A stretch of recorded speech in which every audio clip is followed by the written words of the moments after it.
Oui, je m'appelle Jean-Claude. J'ai jaune depuis le premier rang. Et je peux te dire que c'est pas les politiques ou les ministres, c'est qui va me dire comment je m'habille le matin, moi. Bonjour, je me prénomme Nadège, gilet jaune. Alors, pour la couleur du gilet, personnellement, je trouve ça un petit peu trop flashy, trop masculin.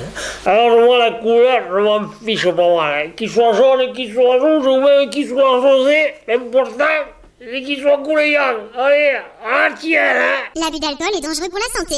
Attention, cette boisson peut contenir de l'eau. Ah, moi, j'ai promené mon petit chien, mon petit kiki. Bah, il paraît que c'est la faute à pas de bol. Je me le suis pris là, paf, en plein dans l'œil. Toujours l'appel Michel, mais écoute, ça m'a dit on monte à Paris, tu prends les boules, histoire de s'occuper un peu sur les Champs-Élysées. Tu me crois si tu veux, d'entrée de jeu de se faire le pagaie pour les CRS. Alors que nous, les pacifistes, on voulait juste jouer à la pétanque, tu vois. Mais il faut pas nous chercher. On va être très gentils, mais on n'est pas cons.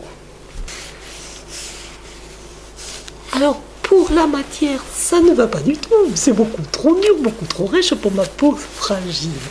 Pourquoi ne pas aller vers quelque chose de plus molletonné, de la soie, du cachemire?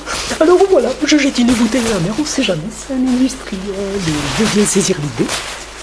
C'est au rond-point de l'entrée de Castelmouze qu'on s'est rencontrés avec Mireille. Depuis, on ne se quitte plus. Moi, je ne quitte plus non plus. Hein. Ah, salut Michel. Finalement, ça veut dire que je ne vais pas pouvoir monter à la manif à Paris. Là, il faut que je l'amène à BM là, au garage pour la révision des 8000. Elle me pète le rodage, là, je sais pas, elle me fait mourir.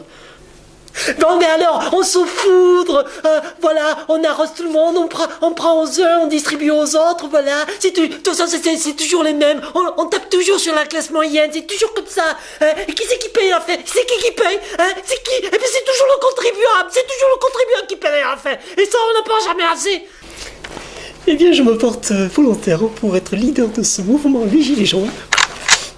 Enfin, je veux dire juste porte-parole. Non, ben non. La Mireille m'a dit, écoute, maintenant, ça fait 13 semaines que t'as pas quitté le gilet jaune. Il va falloir que tu fasses quelque chose parce qu'il commence un petit peu à cocoter sous les aisselles. Je suis très en colère, sachez-le. Bon, mais pour l'œil gauche, on m'avait dit c'est la faute à pas de bol. Mais je trouve que là, le pas de bol, il a bon dos quand même. Bon, je vais te dire une bonne chose. Hein. Je touche 4000 par mois, pas plus. À 4000, on est pareil, il ne faut pas leur raconter des histoires. Encore, bon, heureusement que tu vois que je bricole un peu à droite, à gauche, comme ça, j'arrive à monter dans les 8, 10, 12 000. Mais pas plus, tu vois. Alors j'ai pris une grande décision pour Mireille, je enlève le gilet jaune. Voilà. Pour toi, Mireille, parce que je t'aime. Ce qui est scandaleux dans ce pays, c'est l'évasion fiscale. Hein. Il faut aller chercher les milliards, il faut aller les chercher. Il faut lutter contre la fraude, c'est ça le problème. C'est ça le problème de ce pays, c'est ça. Et ça, personne n'en parle pas. Alors du coup, les copains, on se demande qu'est-ce qu'on va faire pour s'occuper maintenant le week-end.